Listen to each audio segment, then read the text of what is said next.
ऐसे अमाल करो इस दुनिया के अंदर जो अमाल जन्नत में ले जाएं। ऐसे अमल करने से बचो जो अमाल हमें जहन्नम में ले जाएं। और फिर जन्नत की एक सिफत बताई गई है, एक खुसूसियत बताई गई है कि वो जन्नत क्या है? अर्ज़ुहस समावातु वल अर्ज़, जिसका तूल व अर्ज़, जिसका रकबा, जिसकी लंबाई और चौड़ाई जमीन और आसमान के बराबर है। उस जन्नत को पाने के लिए जल्दी करो। अर्ज़ुहस समावातु वल अर्ज़, इतनी बड़ी जन्नत, इतनी बड़ी जन्नत कि जिसका तूल व अर्ज़, जिसकी लंबाई चौड़ाई जमीन और आसमान के बराबर है। लेकिन वो जन्नत हर किसी को मिल जाए ये मुमकिन नहीं है। यहां जितने बैठे हुए हैं हम सब ये उम्मीद लगाए लें ना हम तो जन्नत में जाएंगे और हर किसी को जन्नत मिल जाए, नहीं। वो जन्नत किनके लिए है? उइद्दत लिल मुत्तकीन, ये जन्नत अल्लाह से डरने वालों के लिए, मुत्तकियों के लिए, परहेजगारों के लिए तैयार की गई है। अब हमें मग़फ़िरत मिलेगी कैसे? आप देख रहे हैं जलसा हो रहा है और उधर से लेडीज की आवाज यहां तक आ रही है। अभी हल्की सी बारिश के चंद कतरे गिरेंगे, सब भागेंगे। और आप क्या, मौलवी लोग भी भागेंगे, हम लोग भी भागेंगे और उम्मीद लगा रहे हैं कि हमें रब की मग़फ़िरत मिल जाए। कितनी मर्तबा आज सुबह से लेकर शाम तक आपने तौबा किया और इस्तिग़फ़ार किया, जरा बताइए तो। नबी अकरम जनाब मोहम्मद रसूलुल्लाह सल्लल्लाहु अलैहि वसल्लम का मग़फ़िरत तलब करना इस अंदाज से हुआ करता था कि खुद अल्लाह के नबी सल्लल्लाहु अलैहि वसल्लम फरमाते हैं, इस्तग़फ़िरू रब्बकुम, आए मुसलमानों अल्लाह से मग़फ़िरत तलब करो, अपने रब से मग़फ़िरत तलब करो। खुद मेरा यह हाल है, गौर से सुनिए, खुद मेरा यह हाल है, अल्लाह के नबी फरमाते हैं, मेरा यह हाल है कि एक दिन में 24 घंटे में, रातों दिन में 100 से ज्यादा बार मैं अल्लाह से मग़फ़िरत तलब करता हूं। 100 से ज्यादा बार। कौन? मुहम्मदुर रसूलुल्लाह सल्लल्लाहु अलैहि वसल्लम, वो नबी जो जन्नती हैं, वो नबी जो बख्शे बख्शाए हैं, वो नबी जिनके बारे में हदीस की किताबें कहती हैं कि कब्र से सबसे पहले उठाए जाएंगे, वो नबी जिनके बारे में अल्लाह के नबी खुद फरमाते हैं कि जन्नत का दरवाजा मैं सबसे पहले खटखटाऊंगा, वो नबी जो खुद फरमाते हैं सबसे पहले मैं जन्नत के अंदर दाखिल होऊंगा, वो नबी जिनके बारे में खुद अल्लाह के नबी फरमाते हैं कि वो मकाम महमूद, मुझे उम्मीद है कि इंशाअल्लाह वो मकाम महमूद अल्लाह मुझे अता फरमाएगा।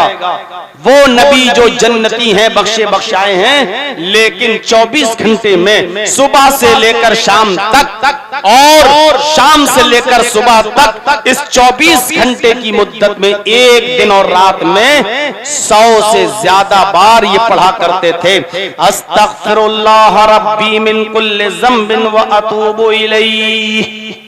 मुस्लिम शरीफ की रिवायत पर गौर कीजिए, ये 100 से ज्यादा बार अल्लाह के नबी पढ़ा करते थे। अस्तग़फिरुल्लाह रब्बी, मैं मग़फ़िरत तलब करता हूं अल्लाह से जो मेरा रब है, मिन कुल्लि ज़ंबिन, हर गुनाह से, व अतूबु इलैहि, और उसी की तरफ मुझे रुजू करना, उसी की तरफ हमें रुजू, उसी की तरफ हमें लौटना, उसी की तरफ हम रुजू करते हैं। एक दिन में 100 से ज्यादा बार नबी ये दुआ पढ़ रहे हैं।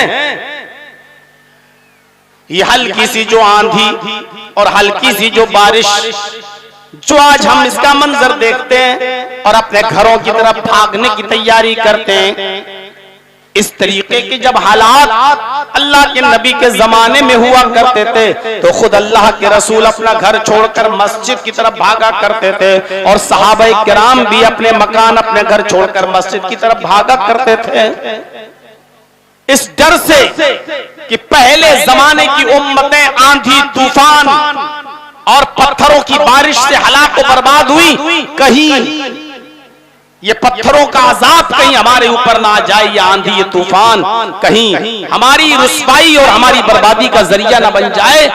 वो मस्जिदों की तरफ भागा करते थे और अल्लाह से मग़फ़िरत तलब किया करते थे। ये खौफे खुदा का आलम था। हम जरा सोचें कि हम एक दिन में कितनी मर्तबा अल्लाह से मग़फ़िरत तलब करते हैं। अबू बकर सिद्दीक अल्लाह के नबी सल्लल्लाहु अलैहि वसल्लम से फरमाते हैं, आए अल्लाह के नबी मुझे कोई ऐसी दुआ बताइए कि जिस दुआ को पढ़कर मैं अपने गुनाहों से मग़फ़िरत मांगता रहूं, मैं अपनी मग़फ़िरत तलब करता रहूं अल्लाह से।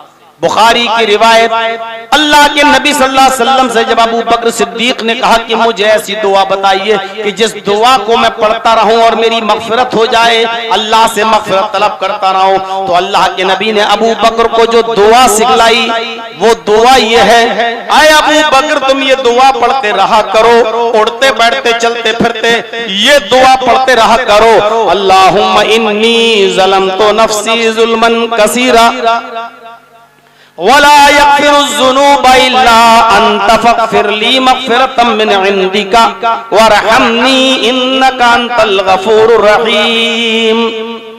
ये दुआ बताइए अल्लाह के नबी जनाब मोहम्मद रसूलुल्लाह। वो उठते बैठते चलते फिरते ये दुआ पढ़ते थे। हम ये दुआ नमाज में पढ़ते हैं, अगर याद है तो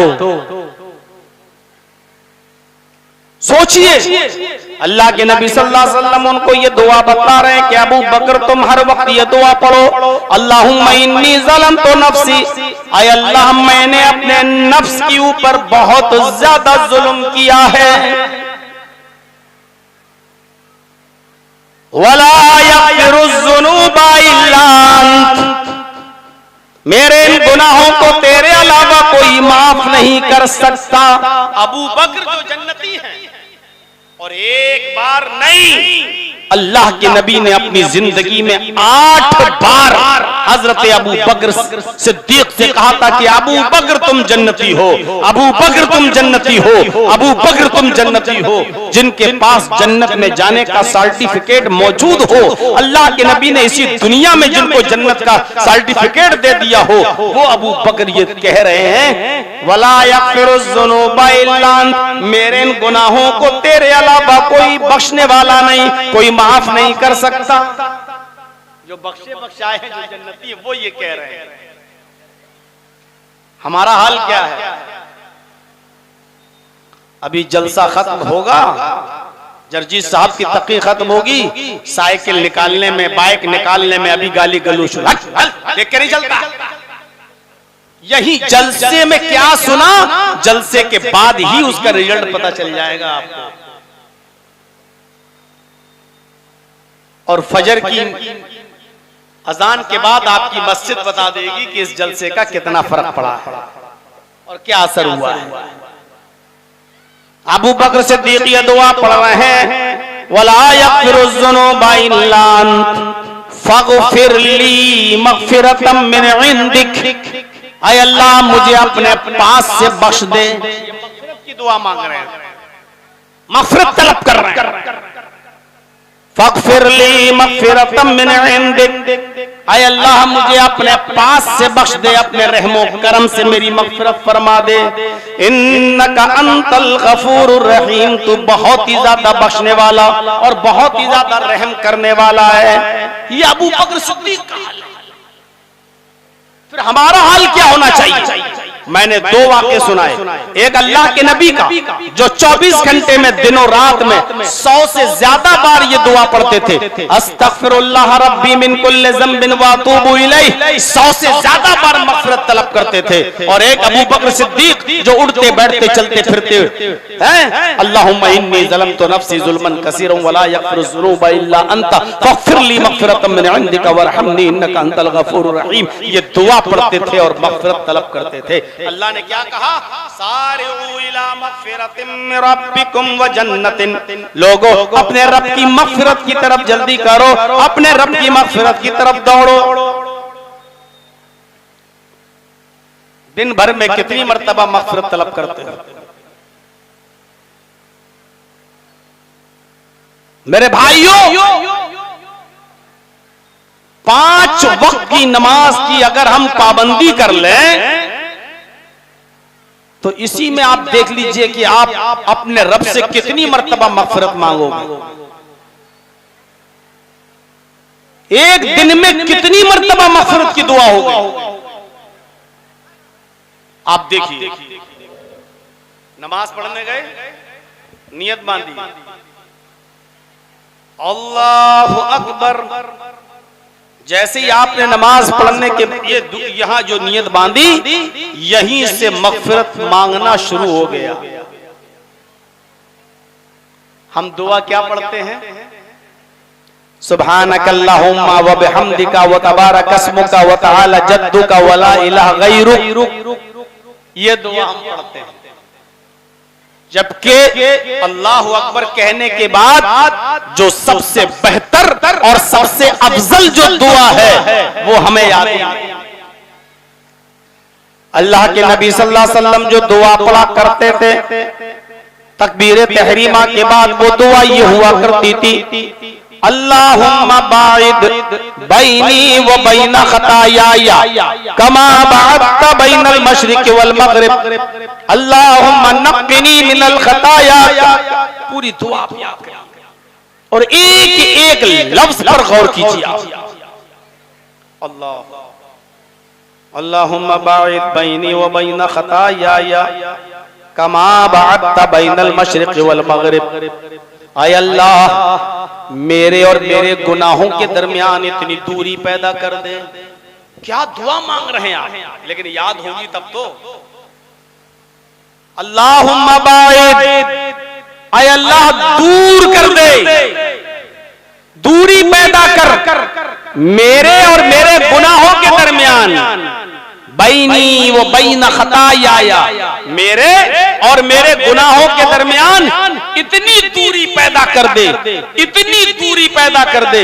कमा बअदत बैनल मशरिक़ि वल मग़रिब, जितनी दूरी पूरब के और पश्चिम के दरमियान है, मशरिक और मगरिब के दरमियान है। मशरिक की कोई इंतहा है, पूरब की कोई इंतहा। आप चले जाइए पूरब में, आपको छोर नहीं मिलेगा। आप चले जाइए पश्चिम में, कोई छोर नजर नहीं आएगा। कोई इंतहा नहीं है, कोई हदबंदी नहीं है। क्या कहा? इतनी दूरी पैदा कर दे कि मेरे और मेरे गुनाहों में इतनी दूरी हो जाए जितनी दूरी पूरब और पश्चिम में है। क्या मांगा है आपने अपने रब से, आपको पता नहीं। अब आप दुआ क्या मांग रहे हैं?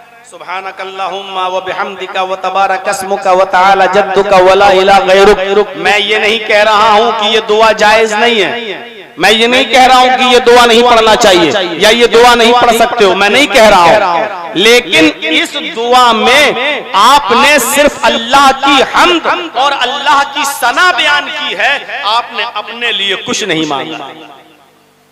आप ये जो पढ़ रहे हैं ना, सुब्हानकल्लाहुम्मा व बिहम्दिका व तबारक अस्मुका व तआला जद्दुका, आप अल्लाह की हम्द बयान कर रहे हैं, अल्लाह की सना बयान कर रहे हैं, आपने अपने लिए कुछ नहीं मांगा। कोई डीएम साहब या एमएलए साहब या एमपी साहब आपके इलाके में आ जाएं और आपसे कहें कि मैं आपके इलाके का डीएम हूं, एमएलए हूं, एमपी हूं, बोलो किस चीज की जरूरत है आपको? आपको आपकी बस्ती के लिए कुछ चाहिए? तो आप कह रहे हैं डीएम साहब बहुत अच्छे हैं, आपका प्रमोशन हो गया, आप यहाँ आ गए, हमारी बस्ती में आ गए हैं, मैं यही चाहता था, आप बहुत अच्छे हैं, बहुत शरीफ हैं, बहुत नेक हैं। आपने उसकी तारीफ कर दी, वो कह रहा है जरूरत किस चीज की है, आप बताइए मैं आपकी जरूरत को पूरा करूं। आप उसकी तारीफ कर रहे हैं और उससे कोई जरूरत मांगी, जरूरत की चीज नहीं मांग रहे हैं आप उससे। अल्लाह कह रहा मेरे बंदे मुझे पुकार, उदूनी अस्तजिब लकुम, मेरे बंदे तू मुझसे मांग मैं तुझे दूंगा, मैं तेरी दुआ कबूल करूंगा। आप खड़े हैं अल्लाह के सामने, सुब्हानकल्लाहुम्मा व बिहम्दिका व तबारक अस्मुका व तआला जद्दुका, आप अल्लाह की हम्द बयान कर रहे हैं, सना बयान कर रहे हैं, बुजुर्गी बयान कर रहे हैं, लेकिन आप अल्लाह से मांग कुछ नहीं रहे हैं। जब आप अल्लाहु अकबर कहकर ये दुआ मांगेंगे, अल्लाहुम्मा बाइद बैनी व बैन खताया कमा बाअदत बैनल मशरिक़ वल मग़रिब, अल्लाहुम्मा नक़्क़िनी मिनल खताया कमा युनक़्क़ा अस-सौबुल अब्यज़ु मिनद दनस। आय अल्लाह, मेरे और मेरे गुनाहों के दरमियान इतनी दूरी पैदा कर दे जितनी दूरी पूरब और पश्चिम के दरमियान है, मशरिक और मगरिब के दरमियान है। और आय अल्लाह, मेरे गुनाहों को ऐसे धुल दे, ऐसे साफ कर दे। अल्लाहुम्मा नक़्क़िनी मिनल खताया कमा युनक़्क़ा अस-सौबुल अब्यज़ु मिनद दनस। जैसे सफेद कपड़ा धोबी की भट्टी में जब धुलता है तो उसका मैल और कुचैल खत्म हो जाता है और व्हाइटनेस आ जाती है, चमक आ जाती है। मैल और कुचैल से धोबी की भट्टी में कपड़ा साफ होकर व्हाइटनेस चमकदार बन जाता है। ऐ अल्लाह, मेरी जिंदगी को भी मेरे गुनाहों से ऐसे ही चमकदार बना दे और मेरी जिंदगी से मेरे गुनाहों को ऐसे ही धुल दे जैसे गंदे कपड़े से मैल और कुचैल दूर हो जाता है और वो व्हाइट कपड़ा चमकने लगता है। मुझे ऐसा ही कर दे कि मेरे गुनाह मुझसे दूर हो जाएं और मेरी जिंदगी चमकने लगे, मेरी जिंदगी लाइटनेस, मेरी जिंदगी लाइट चमकीली हो जाए, मेरी जिंदगी को ऐसा बना दे, मेरे गुनाहों को इस तरह धुल दे। आप क्या मांग रहे हैं अपने रब से, लेकिन ये दुआ याद करना पड़ेगी। पांचों वक्त की नमाज में ये दुआ मांगिए, पढ़िए। अब आपने इसमें कयाम में अभी आप मांग रहे हैं। अब आइए सूरह फातिहा। अल्हम्दुलिल्लाहि रब्बिल आलमीन अर्रहमानिर रहीम मालिकि यौमिद्दीन। अल्लाह की हम्द सना बुजुर्गी बयान हो गई। इय्याका नअबुदु व इय्याका नस्तईन, ये बंदे और अल्लाह के दरमियान एक अहद पैमान हो गया। आए बंदे, तू इबादत कर मेरी, मैं तेरी मदद करूंगा। आए अल्लाह, हम तेरी ही इबादत करते हैं और तुझसे ही मदद तलब करते हैं। इबादत करना तेरा काम, मदद करना मेरा काम। गोया कि एक बंदे और अल्लाह के दरमियान एक वादा हो रहा है। बंदे, तू मुझसे वादा कर रहा है कि तू मेरी इबादत करेगा और अल्लाह भी उससे वादा कर रहा है कि मेरे बंदे, हम तेरी मदद करेंगे, तू मेरी इबादत कर, हम तेरी मदद करेंगे। ये अहदो पैमान हो गया। उसके बाद फिर आप अपने लिए मांगिए, इहदिना सिरातल मुस्तकीम सिरातल लज़ीना अनअमता अलैहिम गैरिल मग़दूबि अलैहिम वलद्दाल्लीन। आपने अपने लिए मांग लिया, आय अल्लाह हमको सिराते मुस्तकीम पर चला। आय अल्लाह, मुझे उन लोगों के रास्ते पे चला जिनके ऊपर तूने इनामात नाजिल किए हैं, नेमतें बरसाई हैं। आय अल्लाह, मुझे उन लोगों के रास्ते से बचा ले, नजात अता फरमा जो तेरे ग़ज़ब, गज़ब और गुस्से से हलाक व बर्बाद हो गए। अल्लाह, मुझे उन लोगों के रास्ते पे मत चला जिनके ऊपर तेरा ग़ज़ब, गज़ब और गुस्सा नाजिल हुआ।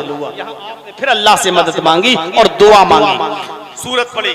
अब आप रुकू में जा रहे हैं, देखिए कितनी मग़फ़िरत का इंतजाम कर दिया। मांगो तो अल्लाहु अकबर। अब आप रुकू में जा रहे हैं, क्या पढ़ रहे हैं रुकू में? सुभान रब्बियल अज़ीम। यही याद है। अभी किसी को खड़ा करके पूछो रुकू में क्या पढ़ते हो, सुभान रब्बियल अज़ीम। हमने वो दुआ याद कर ली जो सबसे आसान है और सबसे छोटी, सुभान रब्बियल अज़ीम। आप रुकू में गए, आपने कहा सुभान रब्बियल अज़ीम, ईमानदारी के साथ बताइए। अल्लाह की हम्द, अल्लाह की तस्बीह तो बयान कर दी आपने, लेकिन रुकू में आपने अपने लिए क्या मांगा?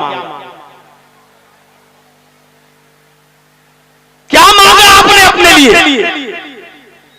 अल्लाह के नबी रुकू में और सजदे में जो दुआ पढ़ा करते थे उस दुआ को याद करिए। कुछ लेके जाइए। आज मैं कुछ सिखाने आया हूं आपको, कुछ सीखिए।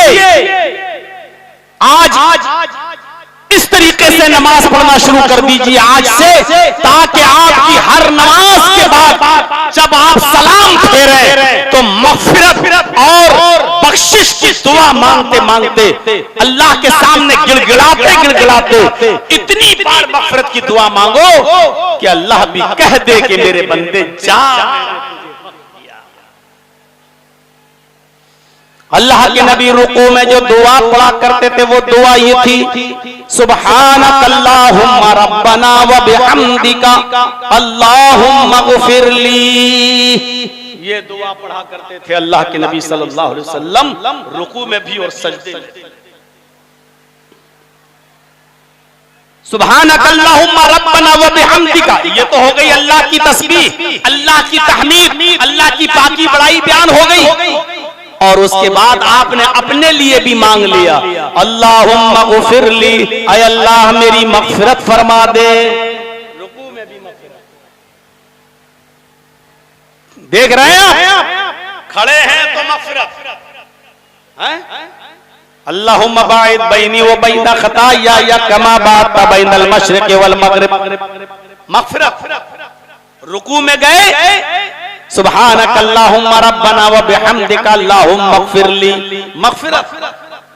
रुकू से उठिए, समिअ अल्लाहु लिमन हमिदा रब्बना व लकल हम्द हम्दन कसीरन तय्यबन मुबारकन फी, अल्लाहु अकबर कहकर अब आप सजदे में जा रहे हैं तो सजदे में भी यही दुआ, सुब्हानकल्लाहुम्मा रब्बना व बिहम्दिका अल्लाहुम्मा मगफिरली। सुभान रब्बियल आला भी पढ़ सकते हो, मैं मना नहीं कर रहा हूँ, जायज है, लेकिन सुभान रब्बियल आला में फिर वही बात, आपने अल्लाह की पाकी बड़ाई बुजुर्गी बयान कर दी, लेकिन आपने अपने लिए तो कुछ नहीं मांगा। आपने कयाम में अल्लाह से मांग लिया, रुकू में अल्लाह से मांग लिया, ऐ अल्लाह के बंदे अब सजदे में तू चला गया। ये वो कैफियत है जिस कैफियत में अल्लाह के नबी फरमाते हैं, बंदा अल्लाह के सबसे ज्यादा करीब तब होता है जब वो सजदे में होता है।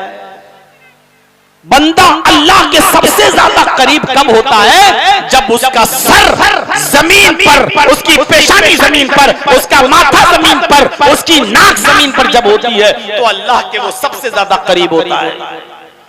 इस मौके पर जमीन पर नाक रगड़ते हुए, अपनी पेशानी को जमीन पर रखते हुए अपने रब को मना ले, अपने रब को मना ले और दुआ पढ़, सुब्हानकल्लाहुम्मा रब्बना व बिहम्दिका अल्लाहुम्मा गफिरली। इधर भी ऐ अल्लाह मेरी मगफिरत फरमा दे। पढ़िए 3 बार 4 बार 5 बार,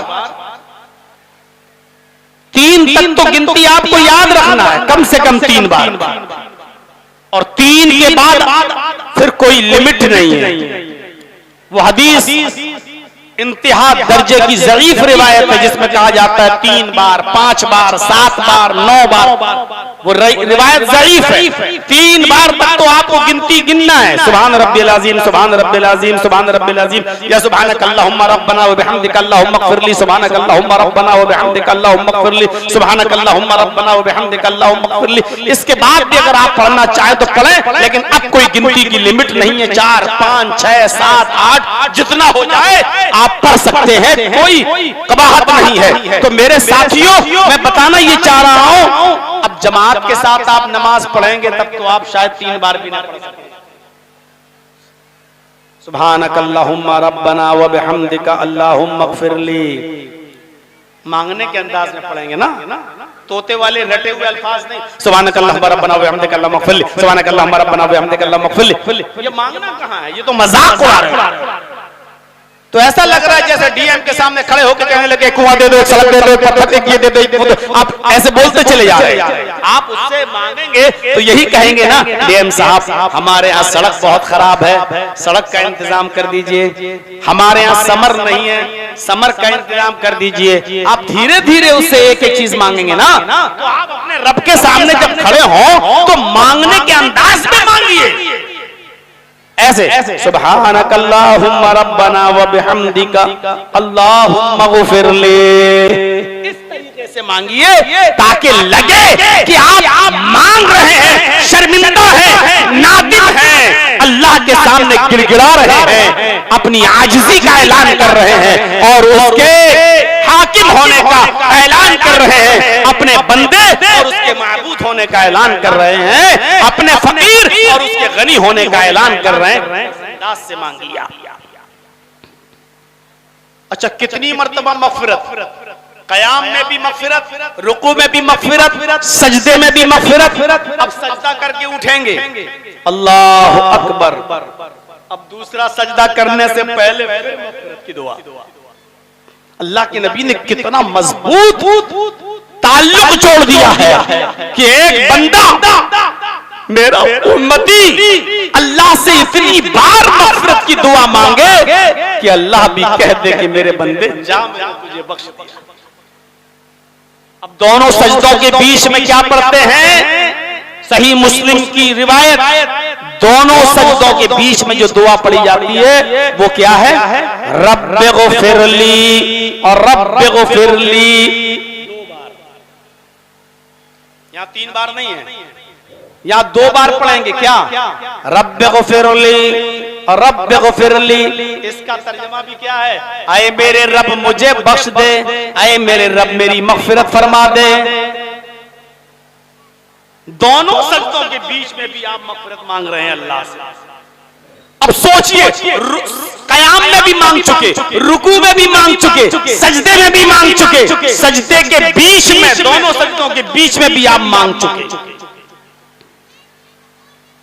और रब्बिगफिरली ये मुस्लिम की रिवायत है, लेकिन दूसरी हदीसों में ये दुआ भी आई है, अगरचे बाज़ मुहद्दिसीन ने इसमें कलाम भी किया है।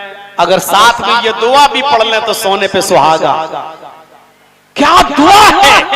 अरे आज कुछ सीखो, ये दुआ भी आप कर लो। रब्बिगफिरली रब्बिगफिरली, उसके बाद ये दुआ भी पढ़ लो, हो सके तो अल्लाहुम्मा गफिरली वरहमनी वहदीनी वआफिनी वरजुकनी। आपको पता नहीं आपने अपने रब से क्या क्या मांगा है। आपने अपने रब से क्या क्या मांगा आपको पता नहीं है। बस हम पढ़ लेते अल्लाह मग़फ़िरली वरहमनी वहदनी वआफिनी वरज़ुक़नी, बस हमें पता ये दुआ है बस। लेकिन आपने मांगा क्या है? सोचिए, अल्लाहुम्मा गफ़िरली, आय अल्लाह मेरी मग़फ़िरत फरमा दे, वरहमनी, पूरी दुनिया मेरे ऊपर जुल्म करना चाहती है, आय अल्लाह तू मेरे ऊपर रहम फरमा दे। आपके पड़ोसी ने आपकी जमीन पर कब्जा कर लिया, 2 गज 2 फीट जमीन पर कब्जा कर लिया। आपके पास इतना पैसा नहीं कि आप मुकदमा लड़ सकें, आप गरीब आदमी हैं, आप दुआ मांगिए, वरहमनी, आय अल्लाह मेरे ऊपर रहम फरमा, सारी दुनिया मेरे ऊपर जुल्म करना चाहती है, तू मेरे ऊपर रहम फरमा दे। वहदीनी, मुझे हिदायत अता फरमा। कोई इधर बुलाता है, कोई उधर बुलाता है, कोई अपनी तरफ खींचता है, कोई कहता है कि मेरी तरफ आ जाओ। अरे अल्लाह मैं जाऊं तो कहां जाऊं? उधर जाऊं तो वो मौलवी कहता है हम सही, इधर जाऊं तो ये मौलवी कहता है कि इधर आ जाओ मेरा सही। अरे अल्लाह मैं बड़े पसोपेश में हूं, मैं जाऊं तो कहां जाऊं? वहदीनी, तू मेरे लिए हिदायत का दरवाजा खोल दे, तू मुझे हिदायत अता फरमा दे। वआफिनी, अल्लाह मुझे आफियत अता फरमा। आफियत किसे कहते हैं पता है आपको? आफियत, अल्लाह मुझे जिस्मानी बीमारियों से भी नजात अता फरमा। वआफिनी इलाहुल आलमीन, तो मुझे मेरी जिस्मानी बीमारियों से भी नजात अता फरमा और मुझे मेरी रूहानी बीमारियों से भी नजात अता फरमा। आफिनी में दोनों बीमारियां शामिल है। अल्लाह मुझे आफियत दे, जितनी भी मेरे अंदर जिस्मानी बीमारी है तो उसको मिटा दे, और जितनी भी रूहानी बीमारियां तो उसको भी दूर कर दे, तो उसको भी मिटा दे। आपने अपने रब से क्या मांगा है आपको पता ही नहीं। मौलाना साहब दुआ करना, मेरी तबीयत बहुत खराब है। जरजीत साहब ने कहा अच्छा ठीक है मैं दुआ करूंगा इंशाअल्लाह आपके लिए। अच्छा आपको क्या बीमारी है? नहीं मौलाना हम बीमारी नहीं बता सकते हैं आपको। क्यों? नहीं, बस दुआ करना अल्लाह मुझे ठीक कर दे, अल्लाह मुझे शिफा दे। अच्छा ये बताओ जब तक तुम अपनी बीमारी बताओगे नहीं तो मैं दुआ कैसे करूंगा? अरे कोई बीमारी है, तुम्हें बुखार है, तो मैं कहूंगा अल्लाह उसको बुखार है, उसका सेहत अता बताओगे नहीं तो हम दुआ कैसे करेंगे? मुझे बताओ ना क्या बीमारी है। आप बताना नहीं चाह रहे हैं, क्यों? क्योंकि आपने अपनी जवानी में बहुत गलत काम किए हैं, अय्याशियां की हैं, मक्कारियां की हैं। आपको एड्स की बीमारी हो चुकी है, खतरनाक बीमारी में आप मुलव्वस हैं, लेकिन आप बताना नहीं चाहते हैं। जर्जीस को नहीं बता सकते हो, मत बताओ, लेकिन अल्लाह के सामने तो तुम्हारी बीमारी छिपी हुई नहीं है, उसको तो पता है, इसलिए जर्जीस से छुपा सकते हो। लेकिन मस्जिद में जाओ, नमाज पढ़ो तो ये दुआ मांग लो, वआफिनी, ऐ अल्लाह मुझे जो भी जिस्मानी बीमारी है तू मुझे अता फरमा दे। आपने बताया भी नहीं और अल्लाह जानता है कि तुम्हें क्या बीमारी है और तुम क्या मांगना चाह रहे हो। आपकी वो बीमारी से अल्लाह आपको नजात अता फरमाएगा। गौर करो मेरे भाइयों, आपने क्या मांगा अपने रब से दोनों सजदों के बीच में? वआफिनी, ऐ अल्लाह मुझे कैंसर है, मुझे नजात अता फरमा, मुझे टीबी है, नजात अता फरमा, अल्लाह मुझे एड्स से नजात अता फरमा, ऐ अल्लाह मैं लाइलाज बीमारियों में मुब्तला हूं तो मुझे आफियत दे, मुझे जिस्मानी बीमारियों से नजात अता फरमा। और सिर्फ जिस्मानी ही नहीं, रूहानी बीमारियों से भी हमें नजात दे, रूहानी बीमारियां भी हमारी ठीक कर दे। रूहानी बीमारी क्या है? रूहानी बीमारी, मेरा मकान 2 मंजिल, मेरे पड़ोसी ने 3 मंजिल बना लिया है, ऐ अल्लाह इसका घर 3 मंजिल कैसे बन गया है? ये इतना तरक्की क्यों कर रहा है? ये इतना आगे कैसे बढ़ रहा है? ये 10,000 रुपए का बकरा लाया कुर्बानी के लिए, मैं 20,000 का लेके आऊंगा, ये आगे कैसे बढ़ रहा है? ये तरक्की ना करे, इसकी दुकान इतनी चल रही है। मौलवी के पास आए, मौलाना साहब ऐसा तावीज दे दो कि उसकी दुकान के सारे कस्टमर टूट कर हमारी दुकान पे आ जाएं। ये है रूहानी बीमारी। ये कठमुल्ला तुम्हें तावीज देगा, ये मौलवी तुम्हें तावीज देगा किसी के दुकान के कस्टमर को तोड़कर अपना बनाने के लिए, जिसके पास खुद खाने पीने का इंतजाम नहीं है, जो 5, 6, 10 हजार रुपए महीने पे खुद मस्जिद में नमाज पढ़ा रहा है, जो पूरे महीने में अपनी बीवी के मेकअप का खर्चा पूरा नहीं उठा पा रहा है, ये तुम्हें तावीज देगा और दूसरों की दुकान पे आने वाले कस्टमर को तोड़कर तेरी दुकान पे लाएगा। 10 साल तो मदरसे में पढ़ते हुए हो गया, 25-30 साल तकरीर करते हुए हो गया, आज तक मुझे कोई कुरान की एक आयत ऐसी नहीं मिली और एक हदीस ऐसी नहीं मिली जिसमें ये हो कि फला के दुकान के कस्टमर टूटकर इस दुकान पे कैसे आएंगे। हमें तो नहीं मिले, इन कठमुल्लाओं के पास वो कहां से आ गई हमें पता नहीं। अल्लाह के नबी सल्लल्लाहु अलैहि वसल्लम के 2 सहाबी, तज़किरतुल हुफ़्फ़ाज़ में अल्लामा शमसुद्दीन ज़हाबी ने नकल किया है, 2 सहाबी और दोनों की कपड़े की दुकान करीब एक आदमी के कपड़े की दुकान पर एक कस्टमर आया और एक कपड़ा खरीद कर ले गया। थोड़ी देर के बाद दूसरा कस्टमर आया, उसी दुकान पर वो दूसरा कपड़ा खरीद कर ले गया। थोड़ी देर के बाद तीसरा कस्टमर आया और वो भी कपड़े का एक थान खरीद कर ले गया। थोड़ी देर के बाद चौथा कस्टमर आया जो बार बार कपड़ा बेच रहा है, वो रोने लगा, अल्लाह ये क्या हो रहा है? मेरी दुकान पर 3 कस्टमर आ चुके हैं और तीनों को मैंने कपड़ा दे दिया। मेरे पड़ोस में मेरे भाई के भी कपड़े की दुकान है, उसका एक भी कपड़ा नहीं बिका। सुन रहे हैं? यहाँ तो चाय की दुकान अगर हम खोलें और बगल में दूसरा चाय की दुकान खोले, कस्टमर आ रहा तो हम उठ के जाएंगे, अरे भाई इधर आइए, इधर आइए, मेरे भी गोश्त की दुकान, उसकी भी गोश्त की दुकान, वो आ रहा है, भाग के दौड़ के जाएंगे, इधर आओ, इधर आओ। अरे एक बार हमारी दुकान से गोश्त ले जाइए, फिर जिंदगी में कभी भूलेंगे नहीं। उसकी दुकान पे भी आ सकता था, मेरी दुकान पे भी आ सकता था कस्टमर, लेकिन दुकान छोड़ के जाते हैं और लपक के उस कस्टमर को पकड़ के लाते। यहाँ 3 कपड़े बेच चुका है, रो रहा है, चौथा कस्टमर आया, आय अल्लाह मेरे पड़ोस में जो दुकान है मेरे भाई की, उसका एक भी कपड़ा नहीं बिका है, उसके भी 8 बच्चे हैं, उसकी भी बीवी है, आज उसके घर में चूल्हा कैसे जलेगा? आय अल्लाह मैं इस कस्टमर को झूठ बोलकर उस दुकान पे भेज रहा हूं, इस झूठ को तू मेरे लिए माफ कर देना। उसने कहा कपड़ा दिखाइए अभी जो इसको बेचा। कहा वो कपड़ा मेरे पास खत्म हो गया, जो अभी कपड़ा लेकर गया है जो आदमी, वो कपड़ा खत्म हो गया मेरे पास, अब नहीं है। लेकिन उससे भी अच्छा कपड़ा मेरा पड़ोसी बेच रहा है, आप जाइए और उस दुकान से जाकर कपड़ा खरीद लीजिए। उसने अपने कस्टमर को पड़ोसी की दुकान पे भेज दिया, पड़ोसी को जताया भी नहीं, उस दुकान पर भेज दिया और उसने उसी किस्म का कपड़ा बेच दिया, उसको दे दिया, सिर्फ इसलिए कि मेरी दुकान पर तो 3-3 कपड़े के थान बिक चुके हैं, मेरे घर में तो चूल्हा जल जाएगा, मेरे बीवी बच्चे तो खाना खा लेंगे, लेकिन मेरे पड़ोस का भी चूल्हा जलना चाहिए, उसके भी बीवी बच्चे हैं। ये तालीम है मोहम्मद रसूलुल्लाह सल्लल्लाहु अलैहि वसल्लम ने। ये तालीम कहां चली गई है? जो अपने लिए पसंद करो वो अपने भाई के लिए पसंद करो। है ये जज्बा हमारे अंदर? है ये तौफीक हमारे अंदर? क्या हम ये कुर्बानी दे सकते हैं कि भाई मेरा कपड़ा तो बिक गया तू बेच ले, मेरा गोश्त तो बिक गया तू बेच ले? ये कुर्बानी है? ये जज्बा है हमारे अंदर?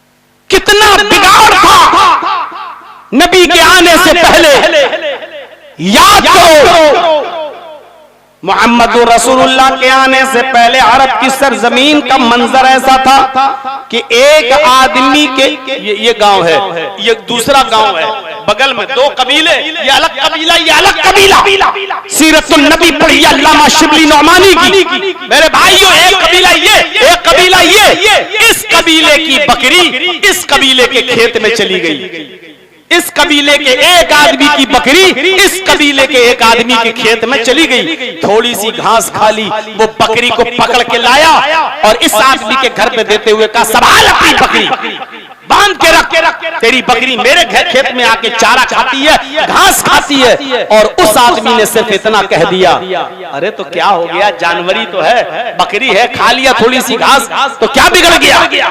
इतनी सी बात को लेके जब झगड़ा शुरू हुआ तो ये कबीला भी तैयार, ये कबीला भी तैयार, दोनों तरफ से तलवारें निकल आईं। और जानते हो ये जंग कितने साल चलती है? एक आदमी की बकरी दूसरे के खेत में चली गई, इतनी सी बात को लेके जब झगड़ा शुरू हुआ तो ये झगड़ा, ये जंग 27 साल तक चलती रही। आप क्या लड़ेंगे? सिर्फ मियां मिट्ठू बने होते हैं कि बड़े बाप की औलाद हैं, हमसे पहले साइकिल निकाल के दिखा, हमसे पहले अपनी गाड़ी निकाल के दिखा, मैं पहले आया हूं, पहले। आप क्या लड़ेंगे? इतनी सी बात को लेकर झगड़ा शुरू हुआ तो 27 साल तक झगड़ा चला। कितने साल तक? 27 साल तक। और 27 साल के बाद जब दोनों तरफ से मरने वालों की तादाद गिनी गई तो आप ताज्जुब करेंगे। बकरी तो जिंदा रही, लेकिन जिस बकरी की वजह से झगड़ा हुआ 27 साल में दोनों तरफ से मरने वालों की गिनती गिनी गई तो गिनती हुई 40,000। एक बकरी के घास खा लेने की वजह से झगड़ा 27 साल तक चला। और दोनों तरफ से मरने के वालों की तादाद कितनी हुई? 40,000। और फिर भी झगड़ा खत्म नहीं हुआ। इसी बीच मोहम्मद रसूलुल्लाह सल्लल्लाहु अलैहि वसल्लम नबी होने का ऐलान करते हैं। आपने इस्लाम की दावत दी, इस्लाम की तबलीग करना शुरू की। ऐसी उज्जड़ और ऐसी जाहिल और ऐसी बदतमीज कौम को जब आपने भाई भाई का दर्स दिया, इनको जब भाईचारा सिखलाया, तो जानते हो यही एक दूसरे की दुश्मन कौम एक बकरी की वजह से 40-40 हजार आदमी मर जाएं और फिर भी झुकने के लिए तैयार न हो, 27 साल तक जंग लड़ते हो और झुकने का नाम न लेते हो। अल्लाह के रसूल ने इनको जब तालीम दी तो जानते हो ये कैसे बन गए। जंग यरमूक के अंदर 2-3 सहाबी जख्मी पड़े हुए हैं, और लेटे हुए हैं, जख्म से कराह रहे हैं। एक सहाबी पानी लेकर एक जख्मी सहाबी के पास जाता है और उसको पानी देता है, लो मेरे भाई पानी पी लो। उसने जैसी पानी का ऐसा गिलास अपने होंठों तक लगाया, अभी पिया नहीं है, होंठों तक लेकर गया कि दूसरे सहाबी चीखने लगे, काश मुझे भी कोई पानी पिला दे, थोड़ा सा पानी छोड़ देना, मैं भी प्यासा हूँ, मुझे भी प्यास की शिद्दत है। और इस सहाबी ने पानी छोड़ दिया। मेरा भाई मुझसे भी ज्यादा प्यासा है, जाओ पहले मेरे उस भाई को पानी पिलाओ, मेरा भाई मुझसे भी ज्यादा प्यासा है। वो सहाबी जो पानी लेकर गए थे, इस सहाबी को छोड़ के दूसरे जख्मी सहाबी के पास जाते हैं, लो तुम पानी पियो, उनको उठाते हैं। तब तक तीसरा चीखने लगता है कि थोड़ा पानी मुझे भी दे देना, अगर बच जाए, मैं भी प्यासा हूं और प्यास की शिद्दत मुझे भी लग रही है। दूसरे ने तीसरे की तरफ रेफर कर दिया, नहीं हम नहीं पिएंगे पानी, मेरा भाई मुझसे भी ज्यादा प्यासा है। दूसरा तीसरे के पास गया, उसके पास पहुंचने से पहले ही तीसरा इंतकाल कर गया। लौटकर दूसरे के पास आया कि चलो अब दूसरे ही को पानी पिलाऊं, तो दूसरा भी इंतकाल कर गया। फिर वो लौटकर पहले के पास आया जिसको सबसे पहले पानी पिलाना चाहता था, उसको उठाता है, क्या देखता है कि पहला भी जाफरी के सुपुर्द कर चुका है, उस पहले का भी इंतकाल हो गया है। जो कौम एक बकरी के थोड़े से घास खा लेने की वजह से 27 साल तक लड़ती हो और 40,000 लोगों के मरने के बाद भी झुकने को तैयार न होती हो, मोहम्मद रसूलुल्लाह ने उस कौम को ऐसा भाई भाई बनाया कि खुद पानी नहीं पिया, भले ही मेरी जान चली जाए लेकिन मेरा भाई प्यासा न रह जाए। दूसरे ने तीसरे की तरफ रेफर कर दिया, मेरी जान चली जाए गवारा लेकिन तीसरा प्यासा न रह जाए।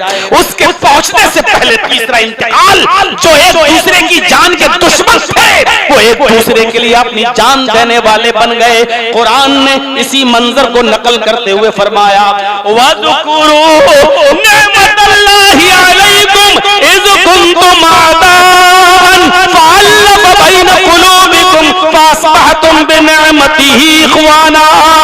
अल्लाह की उस नेमत को याद करो, वज़कुरू निअमतल्लाहि अलैकुम, अल्लाह की उस नेमत को ऐ मुसलमानों याद करो, इज़ कुंतुम आदान, कि आपस में तुम एक दूसरे के दुश्मन थे, आपस में तुम एक दूसरे के हरीस थे, आपस में एक दूसरे के खून के प्यासे थे। फ़अल्लफ़ बैन क़ुलूबिकुम, तो अल्लाह ने तुम्हारे दिलों के अंदर उल्फत डाल दी, अल्लाह ने तुम्हारे दिलों में मोहब्बत डाल दी। फ़अस्बहतुम बिनिअमतिही इख़वाना, तो तुम अल्लाह की नेमत, इस्लाम की नेमत से, कुरान की नेमत से, मोहम्मद रसूलुल्लाह जैसी नेमत से अल्लाह ने तुम्हें भाई भाई बना दिया। तुम आपस में एक दूसरे के लिए जान लेने वाले थे, अब एक दूसरे के लिए जान देने वाले बन गए।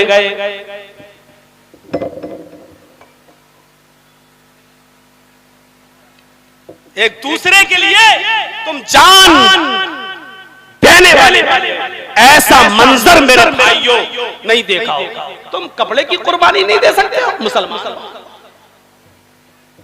तुम 2-3 कस्टमर को बेच चुके, अब भी गवारा नहीं, हल मिन मज़ीद, आओ मेरे पास। दूसरा मरता है तो मरे, उसकी दुकान जाती है तो जाए, बंद होती है तो होए, बल्कि कठमुल्लों के पास और चले जाते हो कि बंद होने का नुस्खा दे दो, ताबीज दे दो, ताकि वो जो है आलू छिलता रहे, उसकी दुकान बंद हो जाए और हमारी दुकान पे कस्टमर आ जाए, उसके टूटकर हम एक दूसरे की बर्बादी के सपने देखें। देखिए बात कहां से कट गई। वाफिनी, इस दुआ में ये चीज भी शामिल है, वाफिनी, ऐ अल्लाह मेरी इस रूहानी बीमारी को दूर कर दे। मैं नहीं चाहता कि कोई आदमी मुझसे आगे बढ़े, ये बीमारी है मेरे अंदर, तुम मुझे दूर कर दे। ऐ अल्लाह मैं इससे जलता हूँ, ये मुझसे अच्छा कपड़ा कैसे पहनता है, ये मुझसे अच्छा खाना कैसे खाता है, ये मुझसे ज्यादा तरक्की कैसे कर रहा है, इसकी 2-2 फैक्ट्रियां कैसी चल रही हैं। ऐ अल्लाह मैं नहीं चाहता हूँ कि ये कामयाब हो, ये बीमारी मेरे अंदर है, इस बीमारी से भी तू ही हमें नजात अता फरमा। ये आफिनी में ये दुआ शामिल है। इतनी देर में तो मौलाना साहब हम नमाज पढ़ के भाग गए होते, अभी तो आप दोनों सजदों के बीच की दुआ में अटके हुए। हम आपको कुछ सिखा रहे हैं आज कि आप सोचो कि आप मांगते क्या हो अपने रब से और सीखो मांगना। अच्छा, इतनी दुआएं मांगने के बाद अब कोई बहस करेगा फर्ज नमाज के बाद दोनों हाथ उठा के दुआ मांगना कैसा है, इमाम के साथ मांगना कैसा? अरे तुम नमाज में अरबी में ये दुआएं मांग लो तो तुम्हें जरूरत ही ना पड़े। नबी की बताई और सिखाई हुई दुआएं पढ़ लो तो तुम्हें बाद में पढ़ने की क्या मांगोगे तुम बाद में? अस्सलाम वालेकुम रहमतुल्लाह, अस्सलाम वालेकुम रहमतुल्लाह, अल्लाहुम्मा आमीन। अब दुआ मांगिए, क्या मांगोगे? अल्लाह मेरे गुनाह को माफ कर दे, अल्लाह हमें बख्श दे, अल्लाह, यही तो मांगोगे। और क्या मांगोगे दुआ में? अल्लाह बीमार है, बीमारी से नजात तब। ये सारी दुआएं तो तुम मांग चुके हो। अल्लाह मुझे बख्श दे, तुम तो मांग चुके हो। अल्लाहुम्मा फ़िरली, अल्लाह मेरे ऊपर रहम फरमा, तुम तो मांग चुके हो। वरहमनी, अल्लाह मेरे ऊपर रहम फरमा। अल्लाह मेरा कारोबार नहीं चल रहा, अल्लाह तो मेरे कारोबार में बरकत दे। तुम फर्ज नमाज के बाद ये तो तुम मांग चुके हो। वरज़ुक़नी, वाफ़िनी के बाद वरज़ुक़नी, अल्लाहुम्मा उफ़िरली वरहमनी वहदीनी वआफ़िनी वरज़ुक़नी। ऐ अल्लाह तो मुझे रिज़्क़ हलाल फरमा। रिज़्क़ अल्लाह से मांगो, और अल्लाह अगर किसी को रिज़्क़ देना चाहे तो दुनिया का कोई कठबुल्ला किसी का छीन लेगा? दुनिया में कोई किसी का कुछ बिगाड़ लेगा? अब आपने नमाज के अंदर दोनों सजदों के बीच में रिज़्क़ उससे मांगा जो बगैर हिसाब व किताब के रिज़्क़ देने पे कादिर है। वरज़ुक़नी, ऐ अल्लाह तू मुझे रिज़्क़ अता फरमा। आपने रिज़्क़ मांगा है उससे, अब रिज़्क़ का इंतजाम अल्लाह करेगा तेरे लिए। दूसरी कुछ हदीसों में ये जुमले भी आए हैं, अगर पढ़ सकते हो तो पढ़ लो। इस दुआ के बाद एक हदीस में आता है कि अल्लाह के नबी एक लफ्ज और बढ़ाया करते थे, और वो दुआ का वो लफ्ज क्या है? वजबुरनी। अब दुआ क्या हो गई? अल्लाहुम्मा उफ़िरली वरहमनी वहदीनी वआफ़िनी वरज़ुक़नी वजबुरनी। वजबुरनी का माना जाना, ऐ अल्लाह तू मेरे नुकसान को पूरा कर दे। क्या मांग रहे हैं आप अल्लाह से, आपको खुद नहीं पता। जर्जी साहब एक डॉक्टर हैं, एक मिसाल दे रहा हूं, इलाज कराने मत आ जाना मेरे पास। एक मिसाल दे रहा हूं, जर्जी साहब एक डॉक्टर हैं, बेहतरीन सर्जन हैं, ब्रेन हेमरेज, किसी को ब्रेन दिमाग का नस 10 लाख का मरीज मेरे पास आया है, इसके दिमाग का अगर ऑपरेशन करूंगा तो 10 लाख रुपए दे के जाएगा। जर्जीत साहब ने कहा ठीक है, रिपोर्ट देखी, ठीक है इसका ऑपरेशन होगा और मैं ऑपरेशन कर दूंगा, चलो इसको ले आओ। उसको आईसीयू के अंदर एडमिट कर लिया, ऑक्सीजन लगा दिया, इतने में आजान की आवाज आती है, अल्लाहु अकबर अल्लाहु अकबर। जर्जीत साहब ने उस मरीज के रिश्तेदारों से कहा आप बैठिए, मैं नमाज पढ़ के आता हूं और नमाज पढ़ने के बाद मैं इसका ऑपरेशन शुरू कर देता हूं। उसने कहा साहब मेरे मरीज की हालत सीरियस है, जल्दी से उसको ऑपरेशन थिएटर में ले जाओ, ओटी में, और ऑपरेशन कीजिए, आप नमाज बाद में पढ़ लीजिएगा। अरे डॉक्टर मैं हूं, मैं जानता हूं, ऑक्सीजन इसको मिल रहा है, अभी इसका कुछ नहीं होगा, मैं जा रहा हूं, अभी नमाज पढ़ के आता हूं। मैं उस मरीज को छोड़कर जो 10 लाख का मरीज है, मैं नमाज पढ़ने के लिए चला जाता हूं। मैंने इत्मीनान के साथ नमाज पढ़ी और नमाज पढ़ने के बाद जब मैं अपने हॉस्पिटल आया तो क्या देखता हूं कि मरीज के रिश्तेदार अपना मरीज उठा कर ले गए, चले गए किसी दूसरे हॉस्पिटल में और वहां जाकर उसका ऑपरेशन कराने लगे। 10 लाख रुपए का जो नुकसान जर्जीत साहब का हुआ, अब ये नुकसान की चिंता जर्जीत को नहीं होनी चाहिए, इसलिए कि जर्जीत साहब मस्जिद के अंदर अभी ये मांग कर आए हैं दुआ, वजबुरनी, आय अल्लाह तेरी इबादत में जो वक्त मैंने निकाला है, इसमें जो नुकसान मेरा हुआ है, उस नुकसान को तू पूरा कर दे। अभी 10 लाख का मरीज गया, अल्लाह गैब से मदद करेगा। 1 लाख का मरीज, 1 करोड़ का मरीज भी भेज सकता है, ऐसे 2 मरीज भी भेज सकता है। 10 लाख का मरीज गया, 50 लाख का मरीज भी अब आ सकता है। अब इस नुकसान को मैंने अल्लाह के सामने रखा है और ये मांग कर आया हूं, वजबुरनी, ऐ अल्लाह तू मेरे नुकसान को पूरा कर दे। जर्जीत साहब की किराना मर्चेंट की दुकान है, तेल, घी, मिर्च, मसाला सब बेचा। एक कस्टमर बैठा हुआ है, उसने 10,000 रुपए का सामान की लिस्ट दे दी।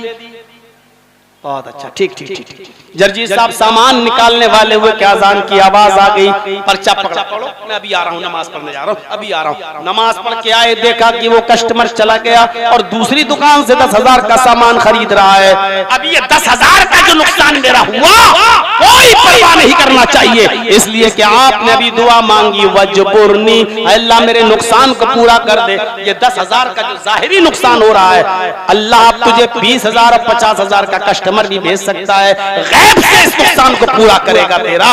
वजबुरनी, आय अल्लाह मेरे नुकसान को पूरा कर दे। लेकिन ये मिलेगा उसी को जो मांगेगा।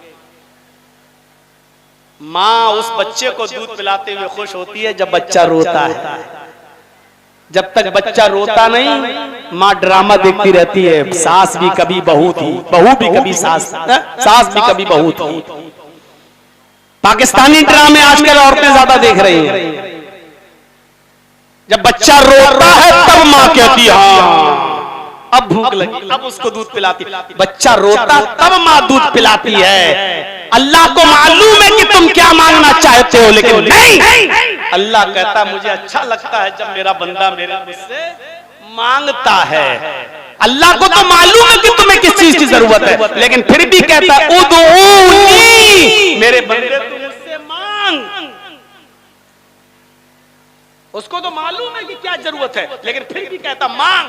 मुझे अच्छा लगता है कि कोई मेरे सामने हाथ फैलाए और मुझसे मांगे, अच्छा लगता है। वो कहता है कि मुझे अच्छा लगता है। इसीलिए इंसान को जो ताकतें अल्लाह ने दी हैं, उसमें गुनाह करने की भी ताकत दी है और नेकी करने की भी ताकत दी है। मसले को समझने की कोशिश करना। फरिश्तों के पास गुनाह करने की ताकत नहीं है। कोई भी फरिश्ता गुनाह नहीं कर सकता, कोई भी फरिश्ता चोरी नहीं कर सकता, कोई भी फरिश्ता जिना नहीं कर सकता, कोई भी फरिश्ता ग़ीबत और चुगली नहीं, गुनाह नहीं कर सकता। क्यों? क्योंकि गुनाह करने की ताकत अल्लाह ने उसको नहीं दी। अब एक फरिश्ता अल्लाह की हर वक्त इबादत करता रहे तो ये कोई कमाल नहीं है। खूबसूरत से खूबसूरत लड़की उसके सामने आ जाए, लेकिन फरिश्ता गुनाह नहीं कर सकता। क्यों? गुनाह करने की ताकत उसके अंदर है ही नहीं। एक अंधा आदमी है, उसके सामने अब रख दो बड़ी जन्नत की हूर लाकर एक लड़की को, खूबसूरत हसीन और जमील लड़की उसके सामने खड़ी कर दो। देख, अब अंधा है बेचारा, देख ही नहीं सकता। अब वो क्या जाने की खूबसूरत लड़की क्या, उस खूबसूरती से वो जो अपने दिल में राहत महसूस कर सकता नहीं करेगा। क्यों? क्योंकि उसको दिख ही नहीं रहा है। अब अंधा किसी लड़की को नहीं देख रहा है तो इसमें क्या कमाल है? क्या कमाल है? कोई कमाल है? अरे तू अंधा है इसलिए नहीं देख रहा। कमाल तो यह है कि देखने की ताकत होने के बावजूद जब नजर पड़ जाए तो नजर झुका लो, क्योंकि ताकत थी देखने की, लेकिन आपने अपने आप को बचा लिया। ताकत थी गुनाह करने की, बार बार उस लड़की को देखने की, लेकिन आपने अपने आप को बचा लिया। ये कमाल है। फरिश्ते अगर रोजा रख ले तो कोई कमाल नहीं। क्या कमाल है? फरिश्ते खाते ही नहीं है, फरिश्ते तो पीते ही नहीं है, ना पानी पीते ना खाना खाते। अब फरिश्ते ना खाना खाते ना पानी पीते, अगर वो रोजा रख ले तो क्या कमाल है? कोई कमाल है? कोई कमाल नहीं। क्यों? अरे वो तो खाते ही नहीं है, रोजा रख लिया तो क्या कमाल है? कमाल तो यह है कि मई और जून की सख्त गर्मी, मजदूरी और रिक्शा चलाने का काम आप कर रहे हैं, प्यार की वजह से आपके होठों पे पपड़ियां जम रही हैं, इसके बावजूद आप रोजा रखे हुए हैं, ताकत है पानी पीने की, लेकिन अपने आप को बचाए हुए हैं। ये है मेन चीज। इसीलिए इंसानों का दर्जा फरिश्तों से बुलंद है। क्यों? फरिश्तों ने तो जन्नत देखी है, जहन्नम देखी है, अब वो 24 घंटे अल्लाह की इबादत करते रहे तो कोई कमाल नहीं। एक बंदे ने ना जन्नत देखी, ना जहन्नम देखी, ना फरिश्ते देखे, ना अल्लाह को देखा, फिर भी इबादत कर रहा है, जहन्नम से डर रहा है। इस इबादत का जो सवाब उसको मिलेगा, वो फरिश्तों को उनकी अपनी इबादत का सवाब नहीं। और एक बात और सुन लीजिए, यही है इंसान का कमाल। गुनाह करने की ताकत नहीं है, लेकिन फिर भी अपने आप को गुनाह से बचा रहा है। यह है इख्तियार। ऐ मेरे बंदे, मैंने तुझे शराब पीने का भी इख्तियार दिया है और उससे बचने का भी इख्तियार दिया है, जुआ खेलने का भी इख्तियार दिया है, जुए से बचने का भी इख्तियार दिया है, जिना करने का इख्तियार भी दिया और जिना से बचने की ताकत भी दी है। हमने तुझे दोनों ताकतें दी हैं, गुनाह करने की भी और इबादत करने की भी। और तुझे मैंने ये बता भी दिया कि ये सही है, ये गलत, ये सच है, ये झूठ, ये हक है, ये बातिल।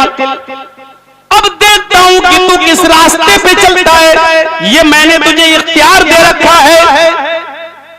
अब बनता अपने इन दोनों पावर में कौन सी पावर का चॉइस करता है, ये बंदे के ऊपर है, ये बंदे के ऊपर है। इसलिए अल्लाह को ऐसी मखलूक की जरूरत नहीं थी जो 24 घंटे इबादत करती रहे और अल्लाह से दुआ मांगती रहे और उससे कोई गुनाह ना हो, बस इबादत ही में पड़ी रहे।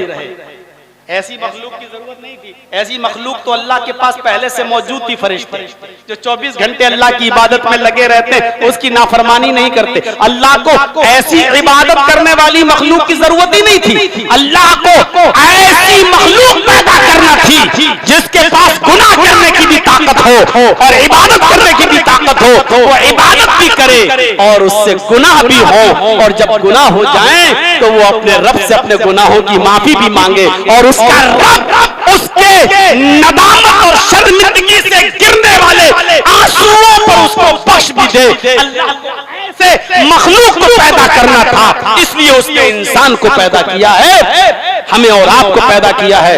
और सारी दुनिया का इंसान अगर फरिश्ते बनने की कोशिश करेगा और चाहे हमसे कोई गुनाह न हो तो ऐसा हो ही नहीं सकता, और अगर कोशिश किया तो अल्लाह उस कौम को हलाक बर्बाद कर देगा।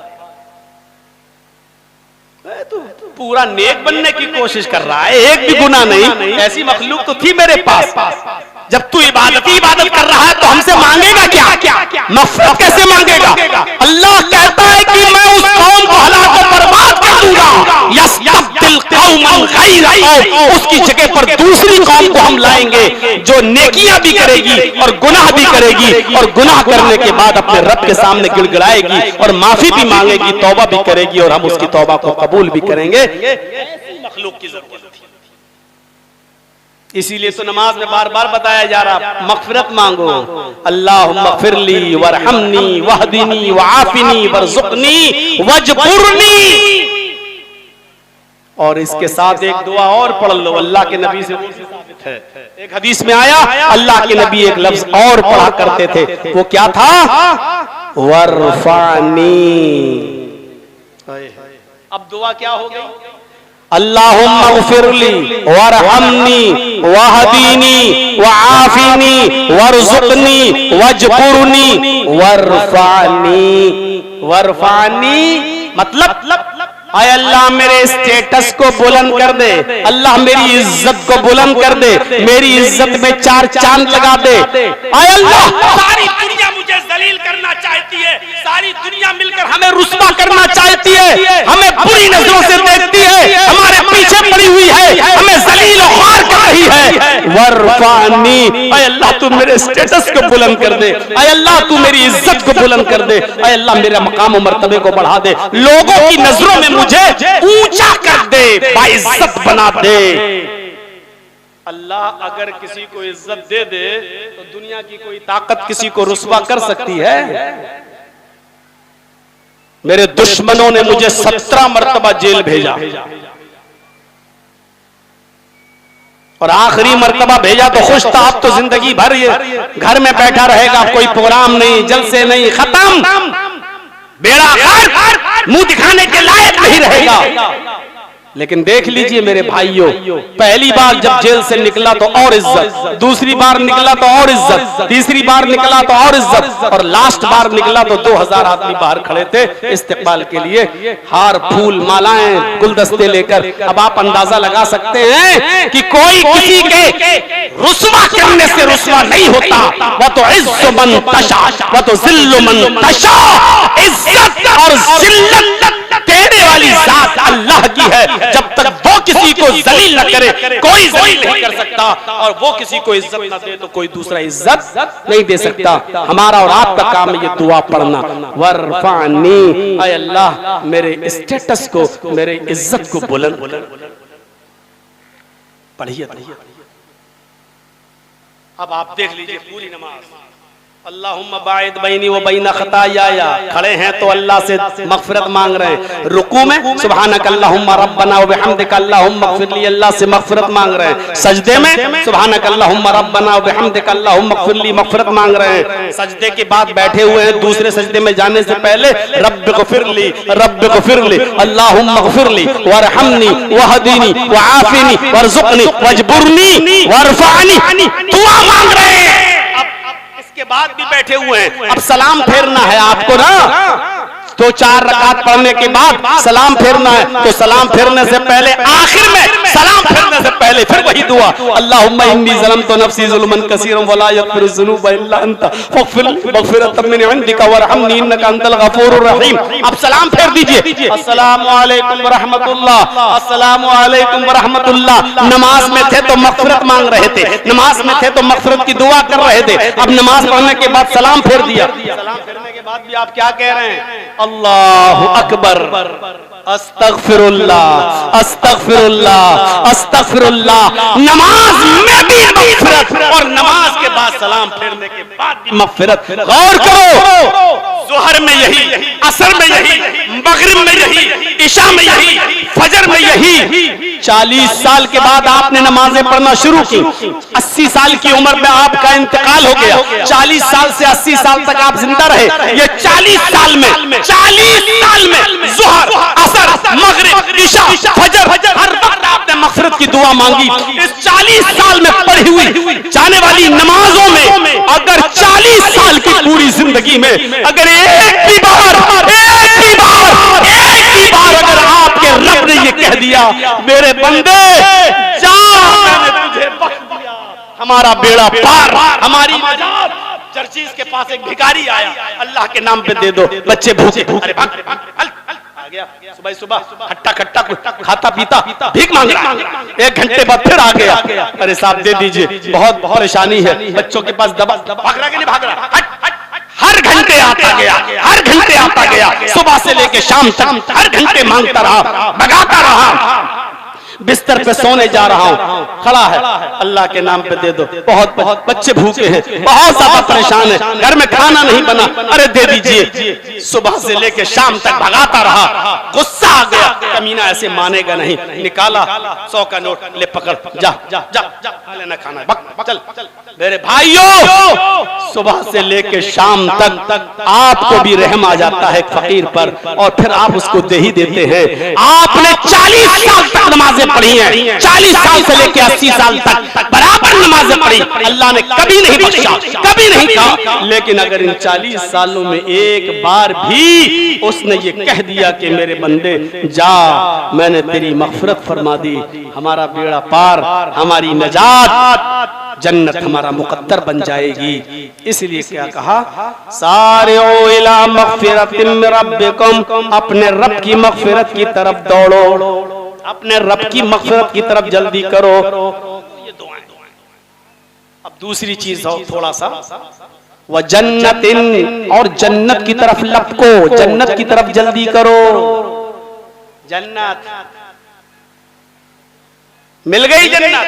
रात के 2 बजे तक जलसा सुनो और घर जाना, फजर की नमाज छोड़ देना, क्या जन्नत है? क्यों? बहुत बड़ा सवाब का काम करके आए। रात भर जलसा सुना था सारे मौलवियों का। जन्नत, जन्नत ऐसे नहीं मिलती है। जन्नत इतनी आसान नहीं है, तो बहुत आसान, लेकिन इतनी आसान भी नहीं कि बस कुछ ना करो और मिल जाए। वुजू बनाते हो, वुजू कायदे से बनाओ।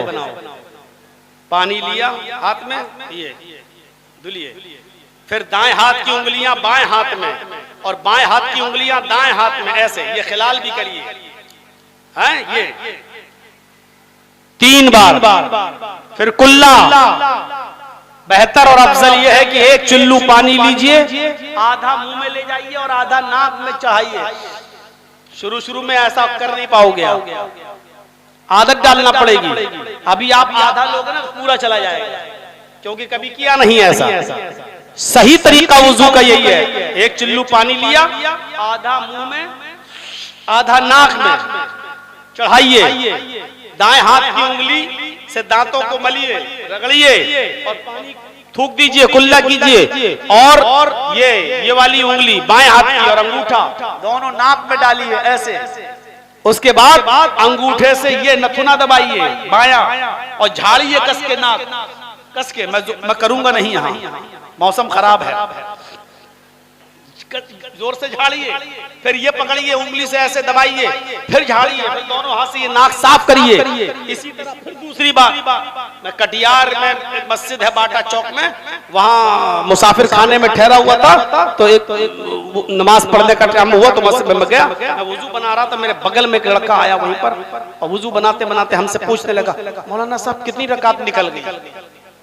मैंने कहा पता नहीं, शायद 2 निकल गई होगी, तीसरी चल रही शायद। बस इतना मैंने कहा, उसने मारा जल्दी से कर भाग, उसकी 2 मिल गई और मैं उसको देखता चला, मैं ऐसे हाथ धुल रहा था, मैं देखता चला कि कर क्या रहा।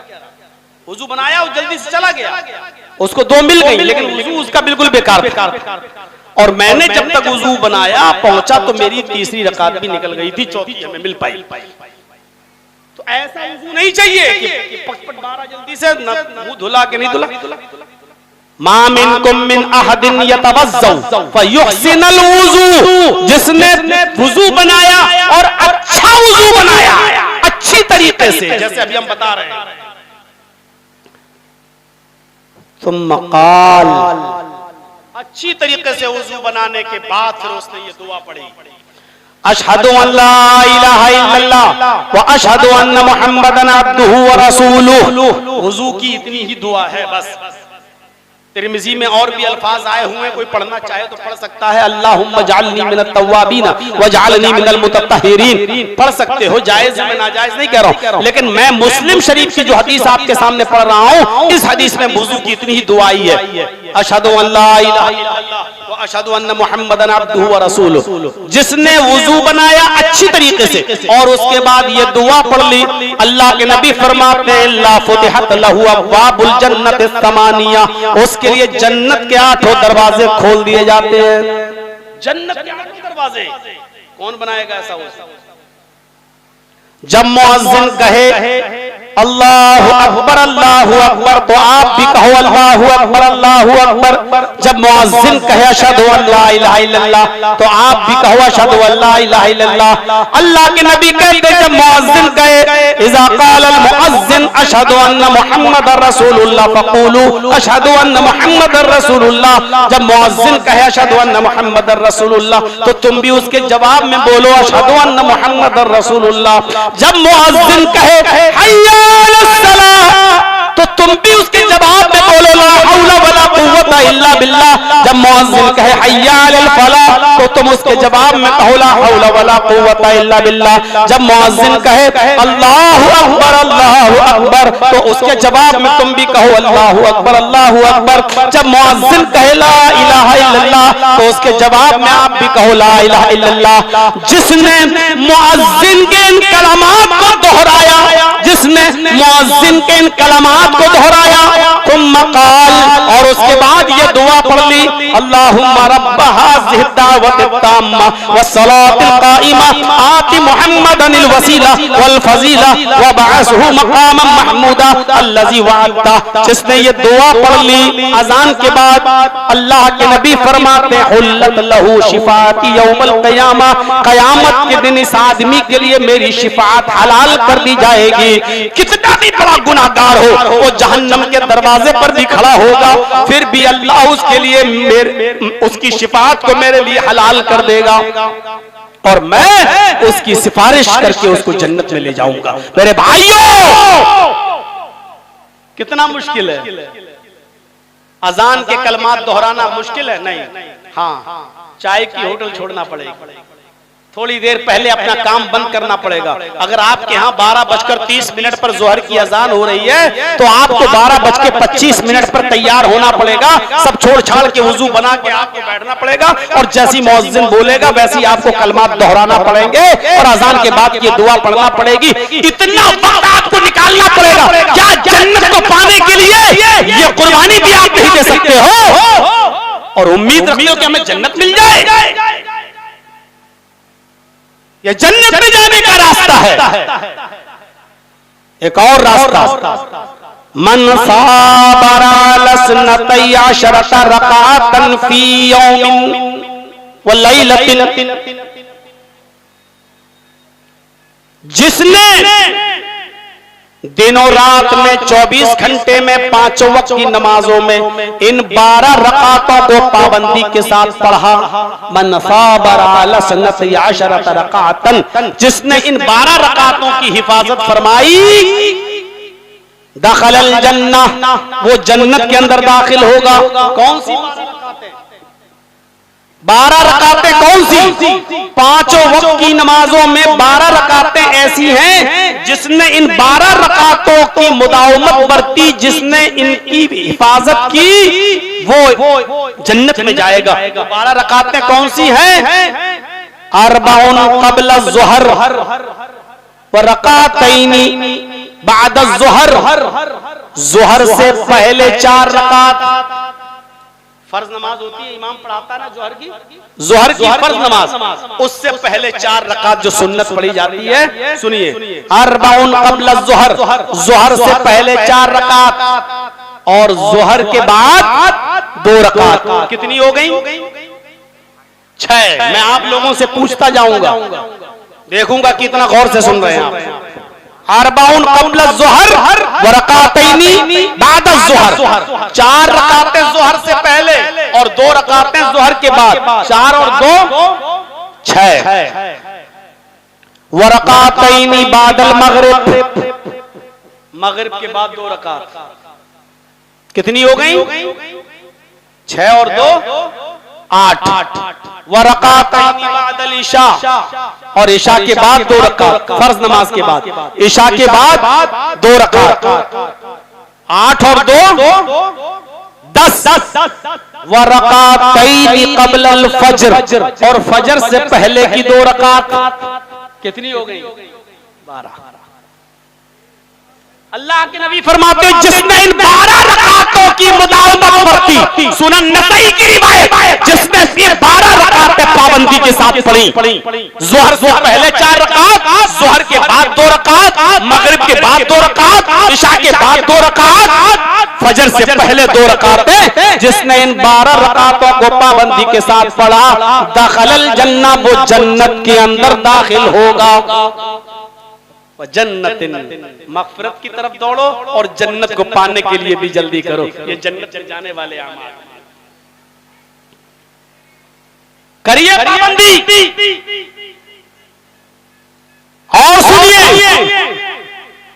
मन क़रा आयतल कुर्सी बाद सलातिल मक्तूबती लम यमनअहु मिन दुखूलिल जन्नति इल्लल मौत। जिसने हर फर्ज नमाज के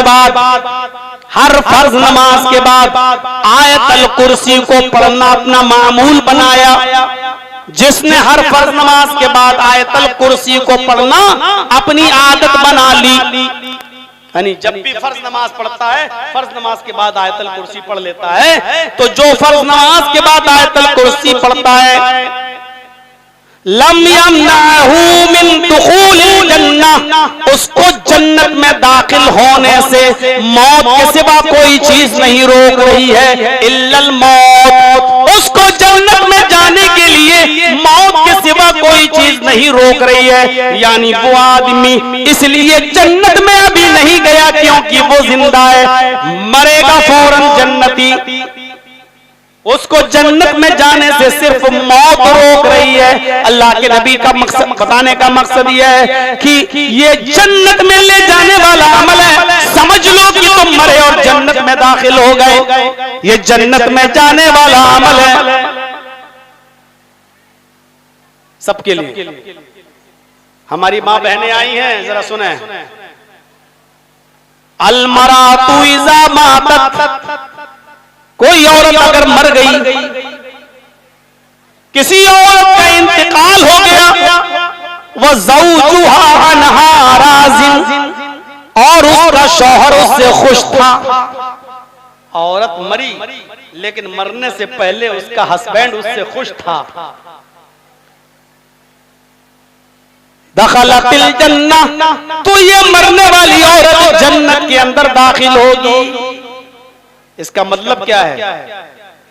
लड़ाई लड़के गई, अपने मायके में रुक गई, बीमार हो गई और वहीं मर गई और शौहर नाराज रहा, तो ऐसी औरत जन्नत की खुशबू भी नहीं पाएगी। बहुत आसान नहीं है। अल्लाह के नबी सल्लल्लाहु अलैहि वसल्लम से एक बार हजरत फातिमा लड़के चली आई थी, हजरत अली से। कौन? बेटी नबी की, अली की बीवी फातिमा अली से लड़के चली आई। किसी बात पे हो गया, मियाँ बीवी हैं, बर्तन खटकते हैं, कनक थोड़ी सी किसी बात पे नोक झोंक हो गई और गुस्से में हजरत अली का घर छोड़ के अल्लाह के नबी के घर में, अपने मायके में, अपने नबी के पास चली आई। अल्लाह के नबी सल्लल्लाहु अलैहि वसल्लम समझ गए। थोड़ी देर के बाद जब चेहरा देखा फातिमा का, तो आपने कहा फातिमा कुछ मायूस नजर आ रही हो। फातिमा ने कहा कि अल्लाह के नबी, हाँ अब्बू, मैं अली से लड़के आई हूँ, मैं अभी उनके घर नहीं जाऊंगा, मैं गुस्सा होकर आई हूँ अली से। ये हमारी माँ बहनें सुने जो अपनी लड़कियों को अपने घर में रोक लेती है ना, अपने घरों में रोक के चौधरान बनती है, हज्जने है ना, बहुत बड़ी दीन की जानकार है ना। अपने घरों में अपनी बेटियों को रोकने वाले वालिदैन सुन लो। हजरत फातिमा ने जब ये कहा कि मैं अली से लड़के आई हूं और अभी घर नहीं जाऊंगी, तो अल्लाह के नबी ने ये नहीं कहा कि बेटी गलती किसकी है, क्या हो गया, कुछ नहीं पूछा। यहाँ तो पूछते हैं क्या हुआ, अच्छा ऐसा हो गया, तूने बताया भी नहीं। वो घर कभी नहीं बनेगा जिस घर में 24 घंटे अम्मा अपनी बेटी से बात करती रहे और लगी रहे फोन पर, हाँ बेटी क्या खाया, क्या बनाया। अरे तू होती कौन है पूछने वाली है?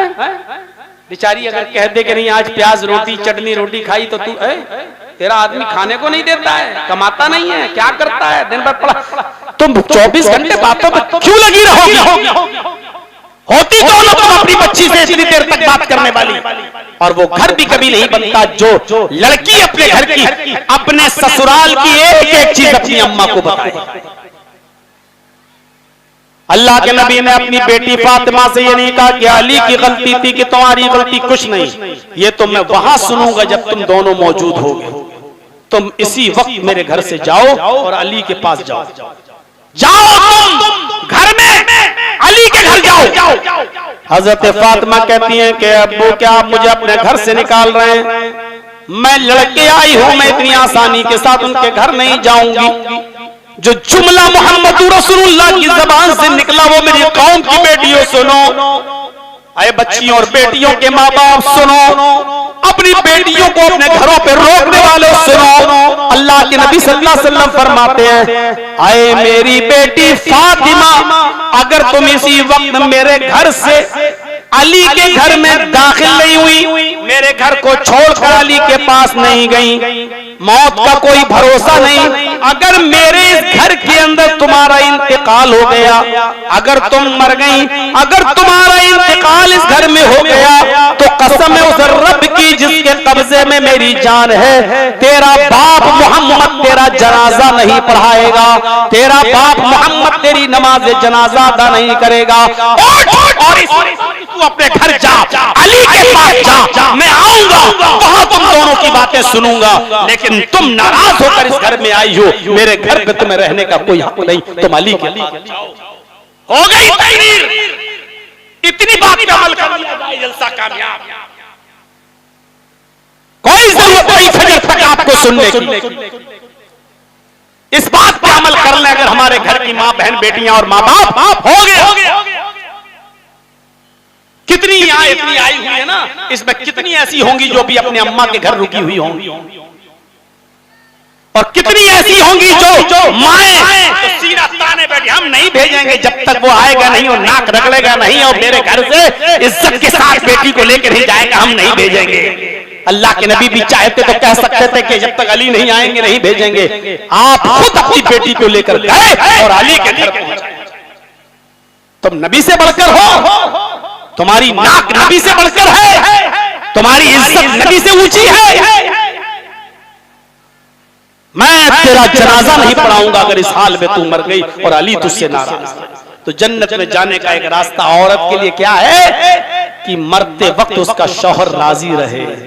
अगर शौहर नाराज था और बीबी मर गई तो वो जन्नत की खुशबू भी नहीं पाएगी।